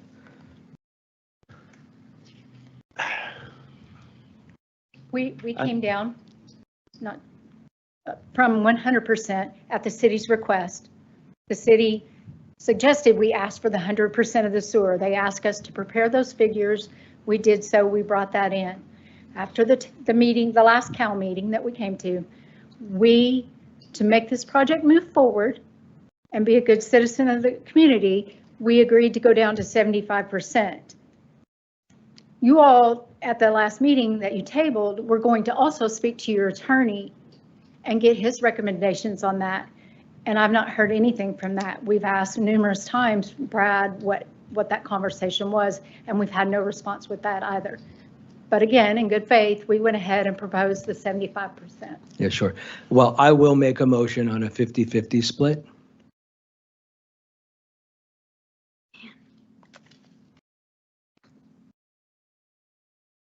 Well, that's dying for lack of a second.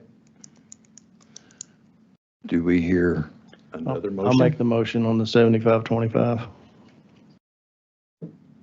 I'll second that. Misty is second. Okay, roll call on the 75-25. Tim? No. Amber?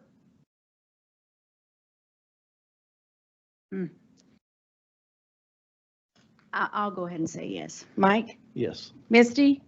Yes. Daniel? No. Larry? Yes. Motion passes to council. Thank you. Appreciate it. Thank you so much for coming.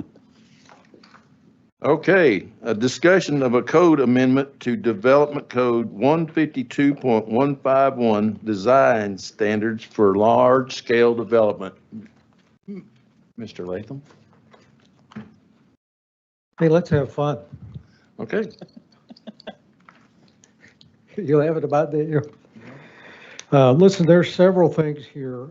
Just kind of go back, after the comprehensive plan was approved back in 2023, the planning commission agreed to kind of review the codes, and Chairman Bortz basically handed out different areas of the codes to each one of the commissioners to actually go back and try to review them. And they did, they came back together, and a lot of this is actually just if you see some of the improvements, clarifications on minimum standards addition, sign numbers, tree planting and maintenance, curb and gutter, adding some modified curb. Probably the big issue really has to do with design standards when it comes to building facades. So that's under 152, 151, design standards. The commission has reviewed them, approved them to be sent to the council and to be put into the ordinance. So, Mr. Latham, may I interrupt you for a moment, please? Ms. Artemani, Misty has asked me to let you know that she had to go offline. Okay. So she is no longer in part of the meeting. Okay. well, that's okay. So this was the big discussion. I think this actually was brought to, I believe, the council back maybe last year, and we tabled it, and then it was just massaged some more. And I think we've got, Daniel, you have a question? Not yet. Not yet? Okay. I'm gonna let you finish. Really, if you look at page 1 on the design standards, you got the primary material that's allowed. Again, we're not changing the 75%. And by the way, I had mentioned to the planning commission that to be able to do 412 right, 412 is not going away. It's not going to go away as your business areas. And it might be better to look at doing what I call a overlay district. And you put very clear standards of what you want on that buildings. I don't like the facade stuff, but it would be clear for everybody. As you know, we've had a little hiccup with the new business that would like to open in Ace Hardware, and a lot of that really falls back to them and not the city. But we'd like to get that place open. They're making some progress, but in 20 years, here's the question. In 20 years, what do you want 412 to look like? As you know, it's kind of evolved, right? I mean, we got a brand new car wash that entered, which used to be an old motorcycle place that was kind of junky looking. But think about it in 20 years, what do you really want that corridor to look like? And I mean, if these design standards are what we want to go for, and you in the interim till we actually put some design standards together, I'm talking about some really cool stuff, but that's just my thought. I look at things at 20 years above. I don't want to be held in my grave basically saying, my gosh, you passed that thing. And is that, Look what it looks like. and are you happy with this document? I'm happy with it now, yes. So I have a question. Yes. I noticed that in trim, James Hardy is allowed, or it says fiber cement, right, as a trim, and then it's a prohibited primary. So we can use it for a trim, but not for primary, is that? That's correct. Okay. And They added prohibited primary materials, so it's very clear on what you can't use. but then it says that this list isn't exhaustive, so we can Right. come back later and say, no, we don't like that. They can appeal it to the planning commission if they wish. Okay, so talk to me about aluminum. What does that end up looking like in a trim, and what percentage of this is trim? It's still 75% prime. Right, but Okay. trim isn't just the way I would think of it, like the trim around a window or a door. Mm, Trim is 25% of the building. That's correct. And is that standard? 25 just seems like a big number to me. A little heavy. But again, what do you want 412 to look like in 20 years? Everybody's, they're changing a lot. As you guys know, nationally and everything else, everything's talking about trying to drive costs down to be able to afford houses. And buildings are starting to get very expensive to build. And so the best thing to do is try to build metal. And, metal finishes has changed big time. To put on it, even on houses today, they're putting a lot of kind of metal type looking stuff from a facade look. So are Be able these, to keep costs down. I'm sorry. So are these buildings then, I mean, we still allow metal buildings as a primary? Correct. Yes. And they have to have some type of 75% facade that makes it look better. Considering we live so close to Tornado Alley, is that a concern? Yeah. I think God kind of has taken care of the Northwest Arkansas area, except for maybe, there always seems to be a bubble. If you look at that, it's coming across here, heads up to Joplin, then heads down to Fort Smith. But Tornado Alley, yeah, I mean, hopefully they're insured. And I'm more concerned about the potential damage on other buildings, people, et cetera, but. What I was gonna say, unless you tornado proof, and then there's no way we can put those kind of standards in place, I don't believe. Well, perhaps not, but I guess my question is, if we move away from metal as a primary, I understand the costs, I get that. But if we move away from metal as a primary, they're less likely to be ripped up. Where do you see metal as a primary? I asked. I didn't see it as a primary. He asked me if the buildings that were being developed along 412 basically are metal buildings that then put the facade on the front. Yeah. Or on the sides of the facility to make it look presentable. I mean, the good thing is like, your franchises, whether it's Dairy Queen or AutoZone or whoever else really has a building that they have to build. I mean, that's their deal. Image. Mm-hmm.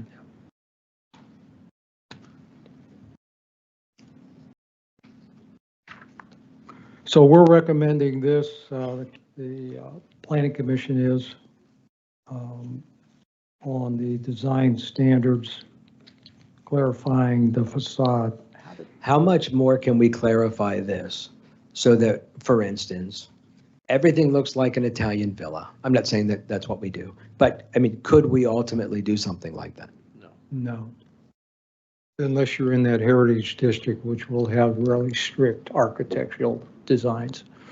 But we can't do that anywhere else unless we're in a specific district? Well, I mean, like I'm saying, if you had an overlay district that basically did state exactly what your building's going to look like, yeah, you can do that. But why can't we blanket that for the entire city? Because it's state law. So is that what they City did in Hall is not Fayetteville? even compliant with your current zone today. I know. I wasn't here when it was built. I would have voted no. Is that essentially what Fayetteville did when down 71? 71B in Fayetteville. I Well, see a that's what ton they're of trying to rezone do in signs. all 71s, whether it's Fayetteville or, Yeah.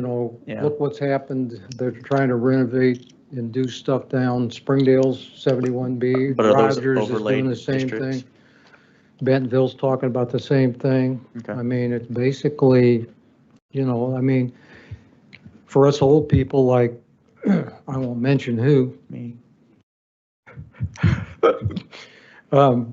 But, I mean, back when 71 before 49, I mean, that was the hottest place to go, and they had some nice facilities there, and you drive down there and it's just, it looks like trash. Yeah.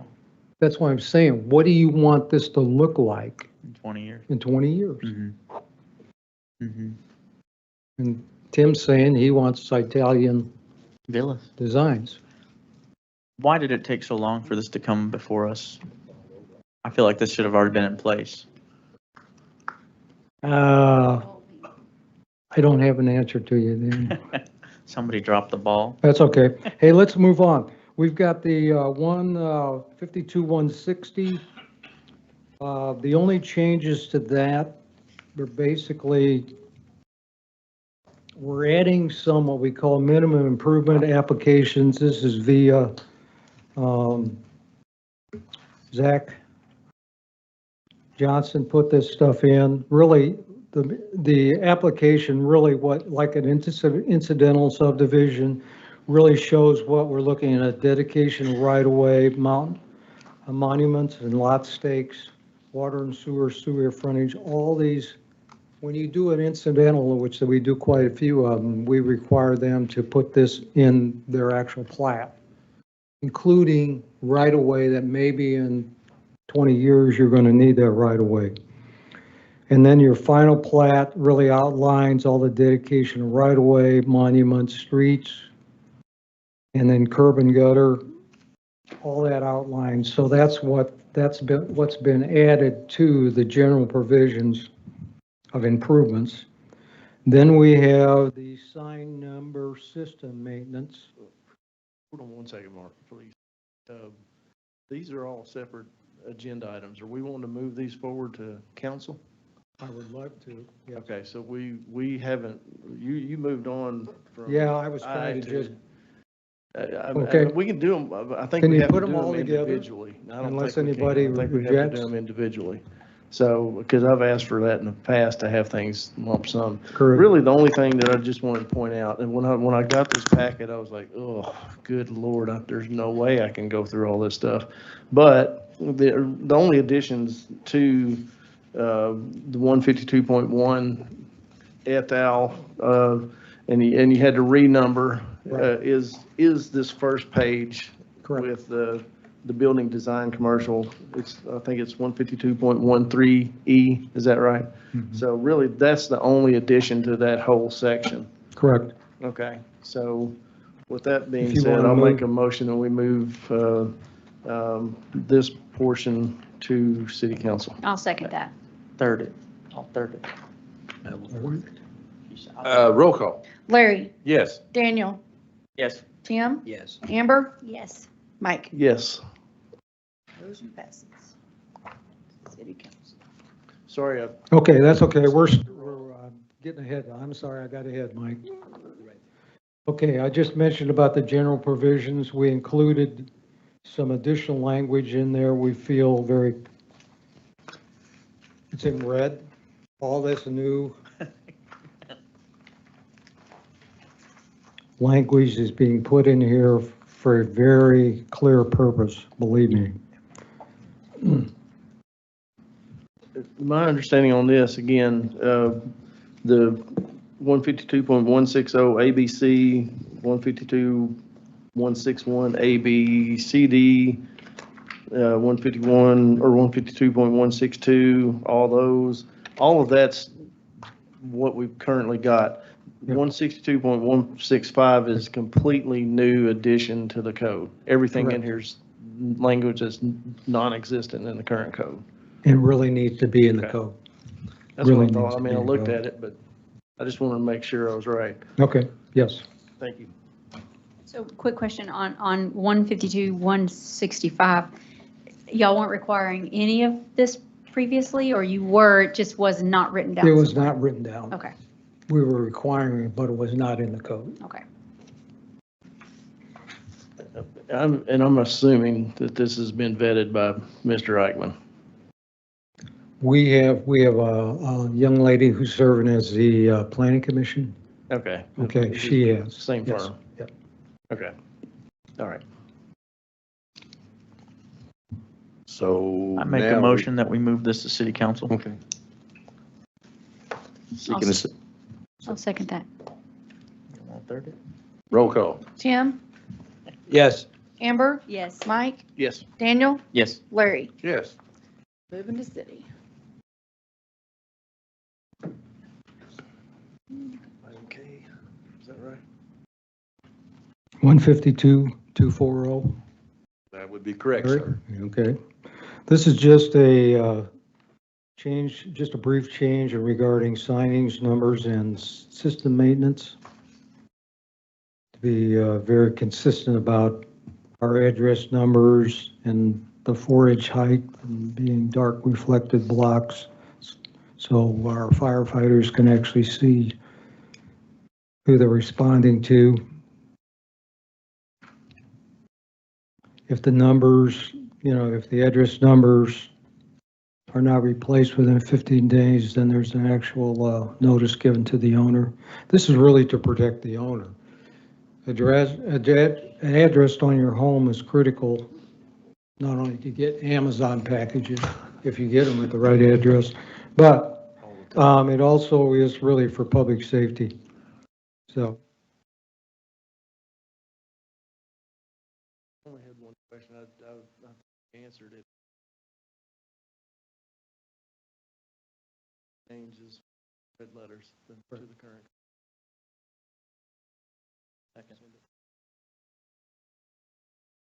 Mike, Yes. Daniel, Yes. Amber, Yes. Tim, Yes. Larry. Yes. Next, we have a discussion of a code amendment to Development Code 152.178, tree planting and maintenance removal. Yeah, the only changes to that, I think you see in red, there was a number 5 that was added, that public utilities such as water, sewer, electric, communication, and gas are exempt from this subchapter. So if somebody wants their trees trimmed and it's an electrical line, that's not a responsibility for that tree. Hopefully they didn't plant it underneath a power line, which some of them do. And then we removed training city employees performing tree work on public grounds shall attend a educational workshop on basic tree science and proper techniques. Typically, we hire people out to do proper pruning. Thank you. Yeah. Science. We don't Good want, decision. so that's the only changes to that. Mark, if I can go back to number 5 there under B, why are public utilities exempt from the subchapter?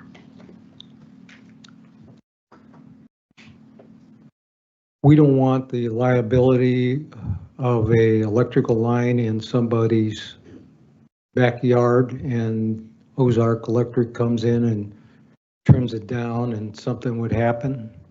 Believe me, I've seen that happen. And somebody gets hurt, and we've got this where, I mean, it's really a liability issue for them. So then the Same. standard they are exempt from is what then exactly? Well, let's take, for instance, the city should have the right to plant, prune, and do everything, whatever they want in there, right?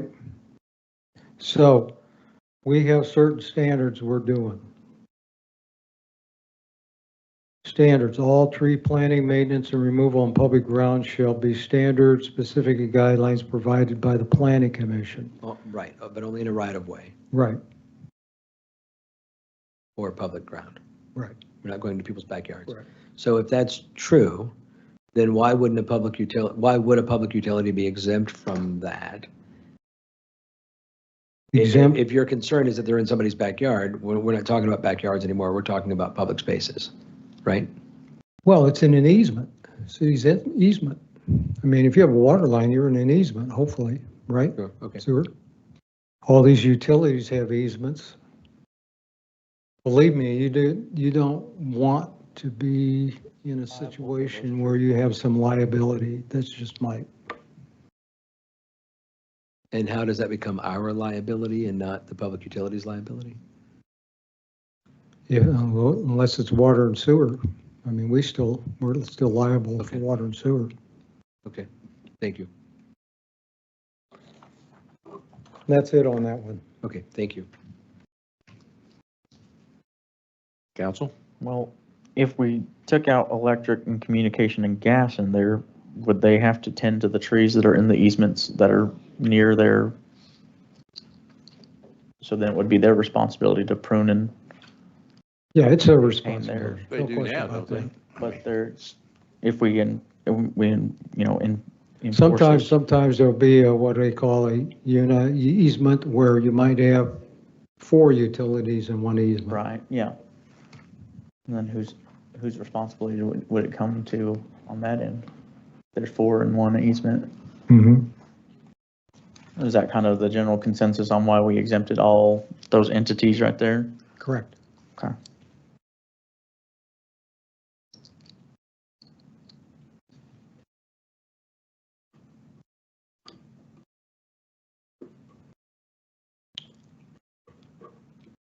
Well, I'll make a motion if there's no other comments that we push this through to council for a vote. Second.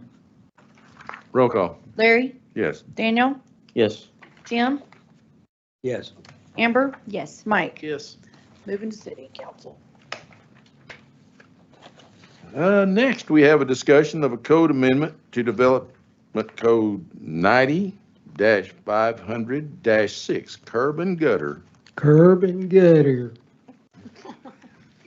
It was recommended by our official city engineer, Mr. Johnston, that we add modified or mountable curb shall not be installed in the city of Tontitown without his permission. And why does Prince Zach want that? I mean, Well, because he's, oh, here he comes. it really has to do with water, All but hail the king. I'll let him Let explain him it. speak. Has to do with drainage. That's right. Thank you. I like Prince Zach. We'll stick with that instead of city engineer. No, so this is pretty standard language in the construction world, specific on the private world. There's really 2 types of curb. You've got your standard RDOT type curb, which is the 6-inch curb that you see pretty much everywhere. And then there's a mountable curb, which some developers like to do, that cuts down on curb and gutter cuts. So a subdivision goes in, they put in standard curb. Well, then they got to go back and cut out every access drive. So it's very wasteful, right? So about 40% of a subdivision after the curb goes in, it's got to come right out. We want the 6-inch curb for drainage purposes. Modified curb usually about 4.5 inches. But we didn't have a provision for mountable curb in the code. So we have allowed it in the past. This just gives it a little teeth to say it's reviewed by the city engineer. If it meets the drainage criteria, we could have the option of approving a mountable curb in select places. We want the standard curb first and foremost, but it does get requested from time to time, and this gives us the city the option to consider it. If it's as wasteful as you say, why wouldn't everybody come and ask for a variance? I'm surprised more haven't, honestly, and especially in the subdivision work, because you literally pour it and then you start the home build and you cut it right out. So You think this is even more cost effective? Is what you're saying? I'm saying select develop. There's an aesthetic quality to it too, and with the 1.5 inch reduction in the curb height, there are additional drainage provisions. That's why an engineer needs to kind of look through the drainage calculation to make sure it's still a competent project. But again, in a residential application, they cut out 30 to 40% of the curb. They literally just pour. So when I was the designer, I always pushed for mountable curb in subdivisions. Like I said, our code right now just says we're using the standard 6-inch curb. This at least gives us, we have approved it on a case-by-case basis, but this just essentially gives written authority to do so in a similar fashion.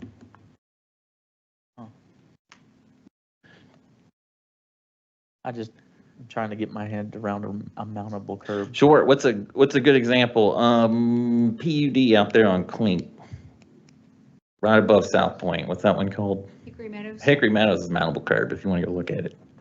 Oh, I've looked at it. Uh-huh. So all their driveways are mountable curbs, or Yeah, so you pour the curb, it's extended over 2 feet. A standard curb is going to be, you got your gutter pan 1.5 feet, and the last 6 inches you come up 6 inches and come over. A mountable curb is going to come over 1 foot and then over 4.5 inches transition. And so you can pour your driveway right up against it, so you don't have to cut it out. Oh, okay, I got you. You So it's a understand what I'm slight saying? slope. It's got a slight. It's got more over, so you're not hitting that. Right. Right? Yeah. Bottoming out in your driveway. So those are mountable curbs out there. Those are mountable A curbs. traditional You don't curb have to is- cut out any of your existing curb. I'm surprised more No, yeah. residential people don't push for it, but there's an aesthetic quality and there are drainage considerations too, so that's why. Yeah. Okay.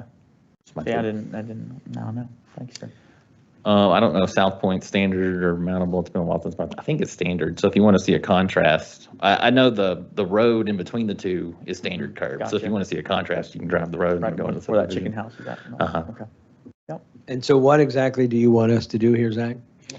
I would like I mean, for you Prince and to Zach, I'm just sorry. add a little teeth and say, if we want to do mountable curb, Have to- we can review it and approve it Alright. as worded. I think this is, if you go look at, I don't want to compare us to other cities, but I think I pulled this right from Bentonville's road specifications. And who does the approving? The city engineer is whom?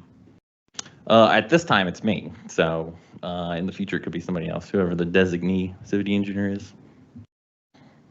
But, okay, so that doesn't go through planning, it doesn't go. through It's part of the council, it planning goes to engineering. process. Okay. So when you submit an LSD or a preliminary plat, you want to do mountable curbs, this would be an item review as part of that large scale or preliminary plat application. And the current process is what? It's the same process. They'd have to ask for a specific waiver or variance to get mountable curb because there's nothing written in the code to give an exemption. So you've got to ask for a waiver to the code. This would give me a little more authority to streamline the process and say, if it works, we can do it. Okay. Literally makes you a prince. We're gonna default the standard curb, but on a case by case basis, if you want to come in with a mountable alternative, we'll take a look at And you it. deem it's appropriate. Yeah, and deem it's appropriate, we can sign off on it. I don't know about that. I think you're right. Essentially, it would streamline the process from. You're cutting out a waiver. Mhm. Honestly, I would say I don't think I've seen a record of the city actually turning down a waiver for modified curb. So when they as have it gone stands now, they would have to come ask for the waiver, the planning commission would grant it, and then Right. it'd come to city council, committee Right. of the whole. in. Do the whole song and dance. Mhm. So this This way streamlines it. streamlines it a little bit. Need a motion. I'll make a motion to approve or to set it, to city council meeting.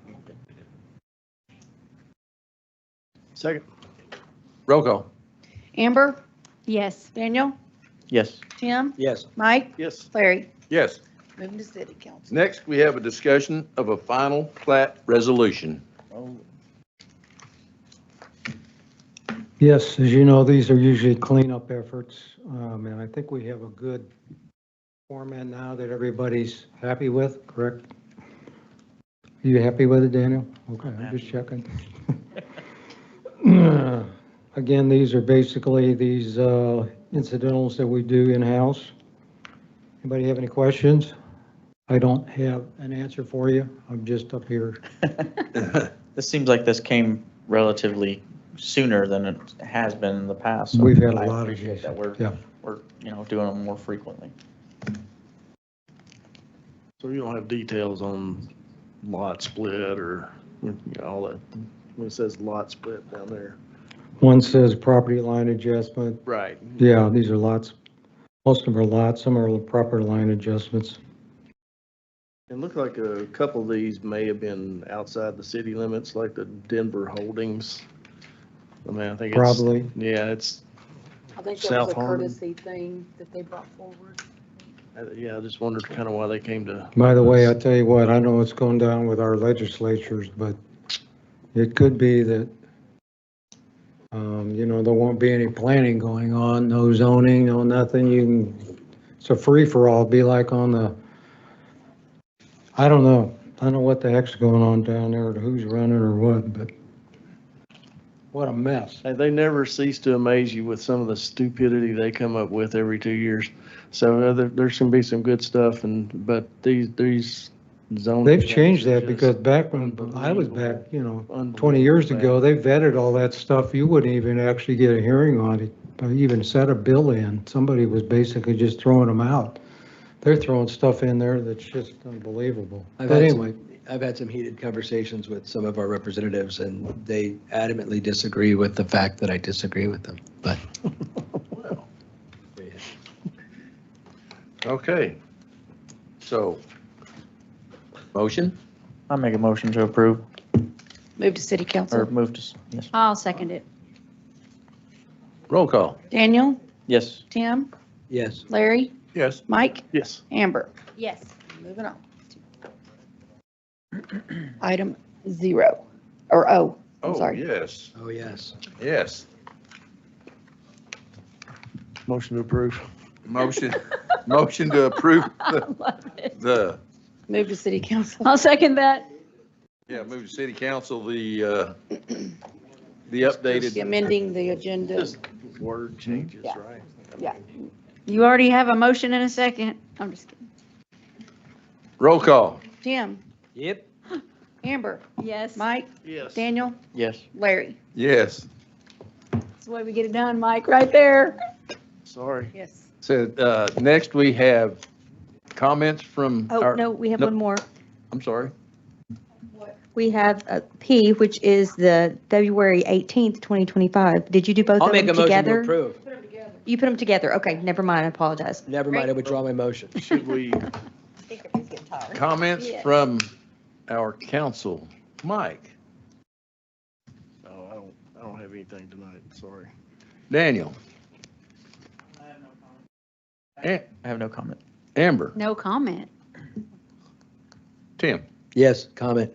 I just want to thank Deacon Hennessy, and I'm thankful that we were able to start with prayer. I very much appreciate that somebody beseeched the God of the universe that we would have wisdom and understanding. So thank you, Deacon Hennessy.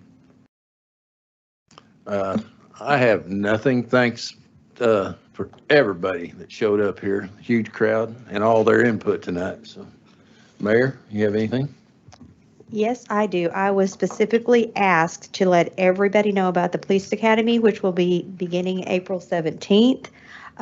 This is an awesome, awesome program. As you can ask several of our council up here that have gone through the Police Academy, Citizen Police Academy last year, and it was absolutely amazing. We learned. Go ahead, Amber. No, so fun. That's all. So fun. It was, and Mr. Burris. Amazing. Scary. It was scary. Enlightening. And Mr. Montez, you were there as well. It was all right. No, it was good. It was good. It was, But I encourage everybody to come out or sign up. I'm sorry, sign up with Chief Jennison if you would like to attend the Police Academy, because it was an eye-opening experience. Also, want to thank the Tontitown Winery for the coffee and conversation this morning. They did a fabulous, fabulous job. Today is April Fool's Day, and one of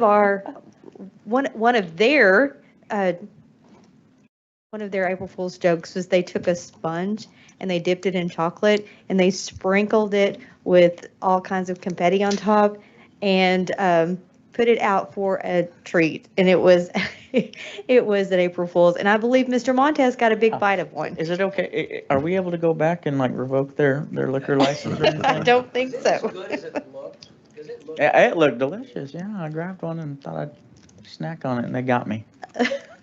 Anyway, that was very fun. That was fun for them to do the little prank on us. So, want to give you also an update on James. He's coming to work half a day. When he's able to. There's been a day or two that he has missed, but he has been trying to come back half a day. He's having a lot of pain with his leg where they took the skin graft. So please pray for that and his health. His face and neck are healing, and like I said, he is having some issues with his leg for sure. So keep him in your prayers, and appreciate everybody for coming out. And council, thank you so much for allowing me to add those two items on the agenda. I do appreciate that. That was something that just came up yesterday afternoon, and I appreciate it.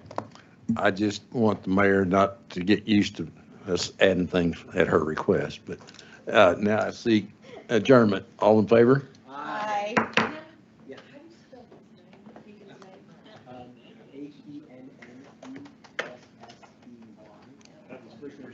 Dan. Deacon Dan.